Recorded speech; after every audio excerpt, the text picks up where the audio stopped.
guys, I'm having Coach Justin Bernthaler next to me, and he is our defensive line coach. Justin, first of all, we are going to talk a little bit about your personal story to football. So your football career started 2004 in Stuttgart with the Scorpions. That's correct, yeah. Why did you choose that sport for yourself, and how did it impress you?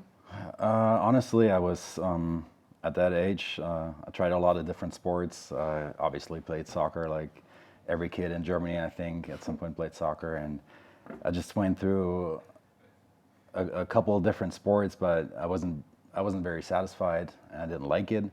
So I said, at this point, I was very interested in football because I always felt a close connection to the American culture, and I was also interested in boxing. So at one time I told my dad, hey, I either want to try football or boxing, and my dad actually knew somebody from the Scorpions back then, and he said, hey, I'll take you up there for a tryout. And I tried out for the first time, fell in love with the game, and everything else is history from there. Yeah.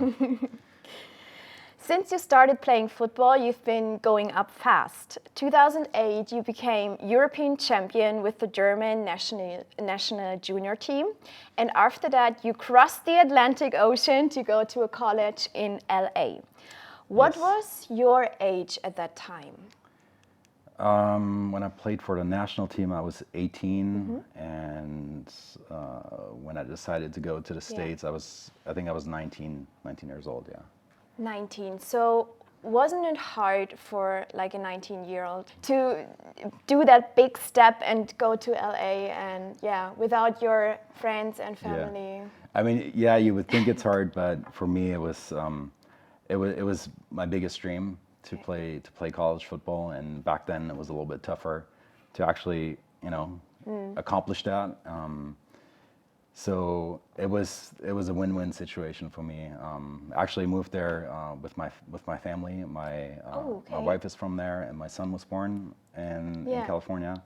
So that was also one of the, of course, the main reason I moved there, and I was actually able to play football at the same time.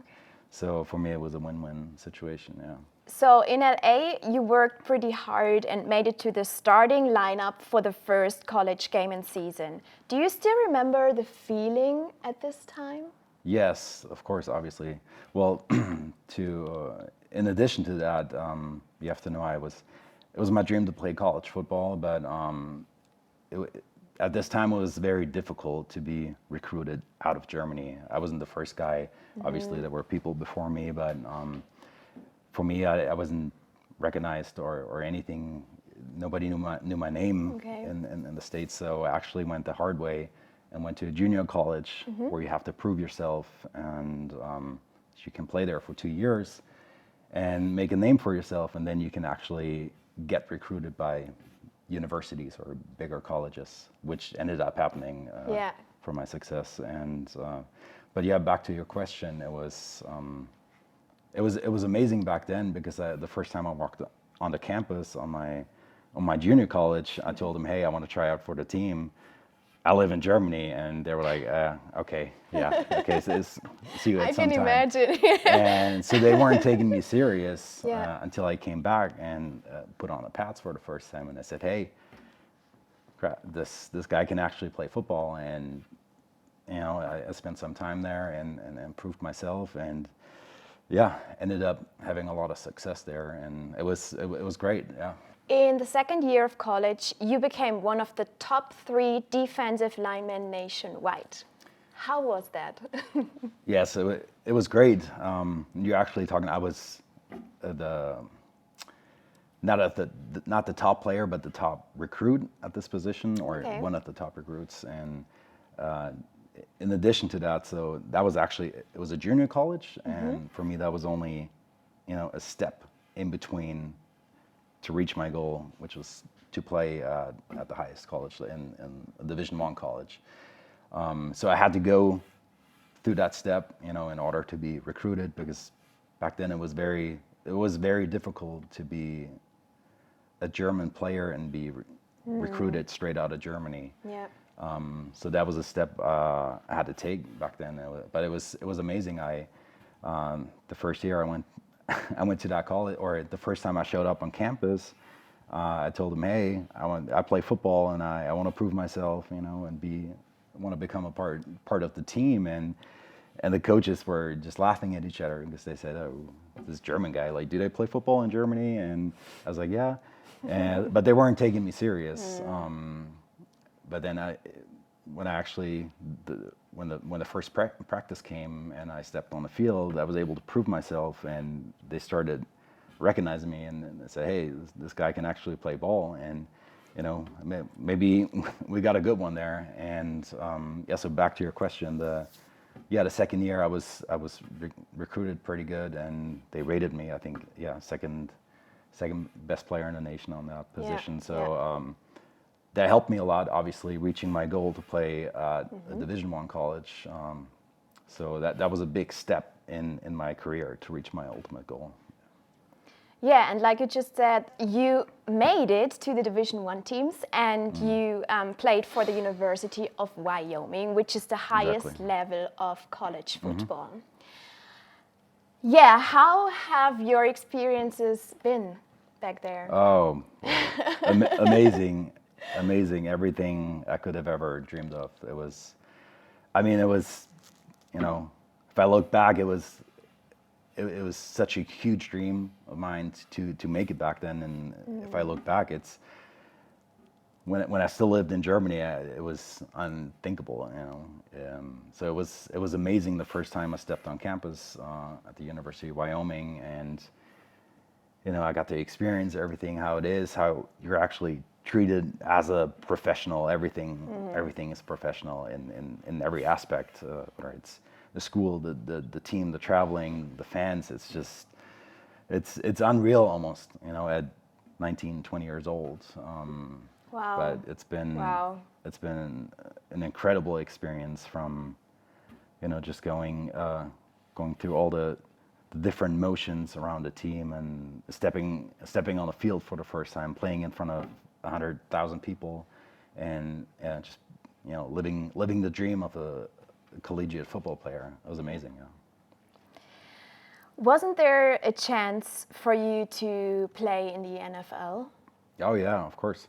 Okay. So I mean, I think that's the dream of every college player, of course. Yeah. So Yeah. after that, you want to prove yourself, and obviously, you know, make a lot of money and play in the NFL. So there was a chance for me, of course. I ended up having a pretty serious injury toward the end, which didn't really help my situation back then. But at the same time, I said, all right, I'm going to try out. I'm going to do everything in my power to make that dream come true. And I said, I'll leave everything out there, and if it happens, cool. And if not, that's also fine. Because you have to remember, in college football, there's a certain amount of players all trying to reach that goal, and the higher you get in the NFL, obviously, it's the chances are so slim in making a team, even for American players. And there's a lot more players with a lot more experience, and then when it gets to that level, it's also a lot about size, and then inches can make a difference if you're a little bit taller, if you're a little bit heavier or stronger. So it's very, very difficult. So I was satisfied with that. I said, hey, I fulfilled my dream. I played college football, and if I can make it happen, that's cool. If not, that was also fine. Yeah. That's a nice story. So we're switching now and going back to Germany. Yes. Was it clear to you that you would continue with football when you come back to Germany? No, it wasn't clear at first. So after I was done playing football, actually, I wasn't really connected to the sport for a while. Okay. I took a bit of a break and focused on my career. I still lived in the States for many years after I was done playing college football.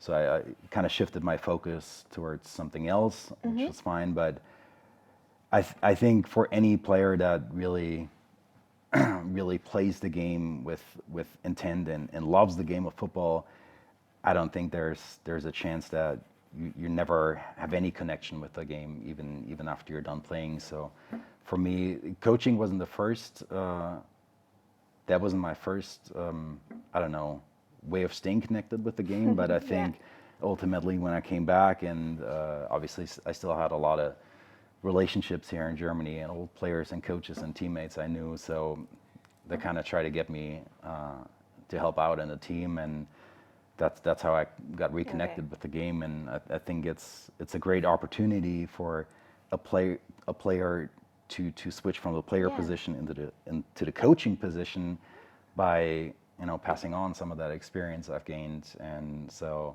ultimately for me, I think it was the right decision, because it's a lot of fun. You're still connected with the game, but it's also a great chance to pass on some of that experience to some of the other players. So. That leads me to my next question. So with your experience in the US, what can you pass on to our players here? Interesting question.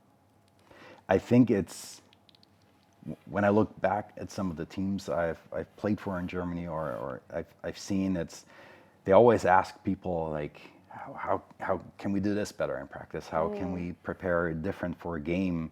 And I think just by having experienced all of this, like knowing how is the team structured professionally, how is the practice routine, like what do you have to do in the weight room?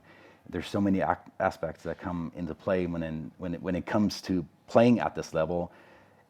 Just by experiencing that, I think that helped me tremendously to pass that on to the players. And that's, I think, just little things to knowing how a specific drill is run, or just how to organize something. I think these are the parts that are most important for me to pass on to the players, and maybe the team also. Yeah. So what's your plan to improve the position group, or your position group, for next season? Good question. I think we had a solid group last year. It was obviously the first year.